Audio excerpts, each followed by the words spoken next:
اللہم صل علی محمد وعلی آل محمد۔ ویڈیو دیکھنے والے تمام مسلمان بہن بھائیوں کو میری طرف سے السلام علیکم ورحمۃ اللہ وبرکاتہ۔ ہریرہ قرآن اکیڈمی میں ہم آپ کو خوش آمدید کہتے ہیں۔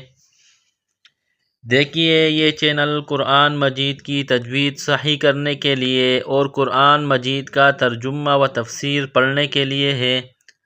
آپ اگر قرآن مجید کی تجوید سیکھنا چاہتے ہیں، تلاوت سیکھنا چاہتے ہیں، اردو زبان میں قرآن مجید کا ترجمہ و تفسیر سیکھنا چاہتے ہیں تو اس چینل میں شریک ہو جائے، اس کو سبسکرائب کر لے، انشاءاللہ بہت فائدہ ہوگا۔ نورانی قاعدہ تختی نمبر 11 کے 3 سبق گزر چکے ہیں۔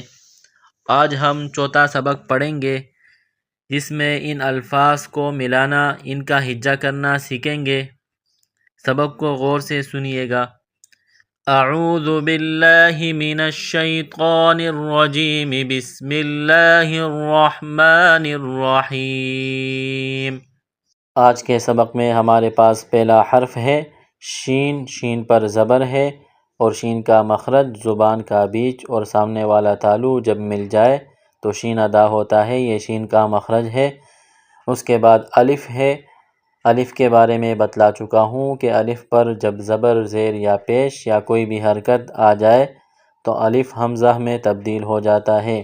یہاں الف پر جزم کا نشان ہے تو ہم اس کو حمزہ پڑھیں گے، اور جزم حروف کو ملانے کے لیے جزم کا استعمال کیا جاتا ہے تو شین اور حمزہ آپس میں ملیں گے، جیسے شین حمزہ زبر ش، شین حمزہ زبر ش۔ اس کے بعد نون ہے۔ نون کا مخرج زبان کی نوک جب دانتوں کے مسوروں سے مل جائے، ٹچ ہو جائے تو نون ادا ہوتا ہے، یہ نون کا مخرج ہے، اور نون پر 2 پیش تنوین ہے، یہاں اخفا کریں گے، جیسے نون 2 پیش نون، ش نون۔ جب قرآن مجید میں ایسے الفاظ آ جائے، جب ان پر وقف کریں گے، رکیں گے تو آخر والے حرف کو سائلنٹ کریں گے، جیسے وقفاً شأن۔ دوبارہ دیکھیے، شین حمزہ زبر ش، نون 2 پیش نون، ش نون، وقفاً شأن۔ اگلا حرف دیکھیے، صاد۔ صاد پر پیش ہے اور صاد کا مخرج زبان کی نوک نیچے والے دونوں دانتوں کے کنارے سے اور کچھ اوپر والے دونوں دانتوں سے مل جائے تو صاد ادا ہوتا ہے، یہ صاد کا مخرج ہے، اور صاد کو موٹا پڑھیں گے۔ اس کے بعد با ہے۔ با پر جزم کا نشان ہے، حروف کو ملانے کے لیے جزم کا استعمال کیا جاتا ہے۔ صاد اور با کو ملائیں گے اور با کا مخرج دونوں ہونٹ ملائیں گے، با کو ادا کریں گے، اور با ساکن ہے تو با پر قلقلہ کریں گے۔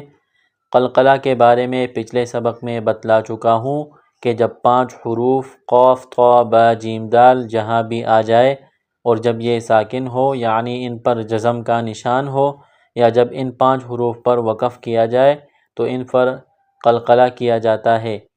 قلقلہ کا مطلب جنبش دینا، حرف کو کچھ ہلا کر پڑھنا، جیسے صاد با پیش صب، صاد با پیش صب۔ ح، گلے کے درمیان سے زور لگا کر ح کو نکالیں گے، ح کو ادا کریں گے۔ تمام حروف کے مخارج تختی نمبر 1 میں بیان ہو چکے ہیں، آپ وہاں دیکھ سکتے ہیں، سن سکتے ہیں اور تمام حروف کے مخارج یاد کر سکتے ہیں۔ ح پر 2 زبر تنوین ہے، ح 2 زبر حن، صبحن۔ جب قرآن مجید میں ایسے الفاظ آ جائے اور جب ان پر وقف کریں گے، رکیں گے تو آخر میں الف کو پڑھیں گے، الف کو ظاہر کریں گے، جیسے وقفاً صبحا۔ قرآن مجید میں سورۃ العادیات میں فالمغیرات صبحا۔ اگلا حرف دیکھیے، ضاد۔ ضاد پر زبر ہے، ضاد کو موٹا پڑھیں گے، اس کے بعد با ہے، با پر جزم کا نشان ہے، حروف کو ملانے کے لیے جزم کا استعمال کیا جاتا ہے، تو غاد اور با کو آپس میں ملائیں گے۔ با ساکن ہے تو یہاں پر قلقلہ کریں گے، غاد با زبر غب، غاد با زبر غب۔ ہا پر دو زبر تنوین ہے، ایک ہا ہوتی ہے جو منہ سے ہوا نکالنے کی طرح پڑھتے ہیں، وہ الگ ہے، اور یہ ہا ہے، گلے کے درمیان سے ہا کو نکالیں گے، ادا کریں گے۔ ہا دو زبر حن، تنوین ہے، اخفا کریں گے، ہا دو زبر حن، وضحن۔ جب قرآن مجید میں ایسے الفاظ آ جائے اور جب ان پر وقف کریں گے، رکیں گے، تو آخر میں الف پڑھیں گے، الف کو ظاہر کریں گے، وقفاً وضحا، جیسے قرآن مجید میں سورہ عادیات میں ہے، والعادیات ضبحا۔ اگلا حرف دیکھیے، عین، عین پر زبر ہے، گلے کے درمیان سے زور لگا کر عین کو نکالیں گے، عین کو ادا کریں گے۔ اس کے بعد با ہے، با پر جزم کا نشان ہے، عین اور با کو آپس میں ملائیں گے اور با پر قلقلہ کریں گے، عین با زبر عب۔ دال، دال پر دو زبر تنوین ہے، اخفا کریں گے، دال دو زبر دن، عبدن۔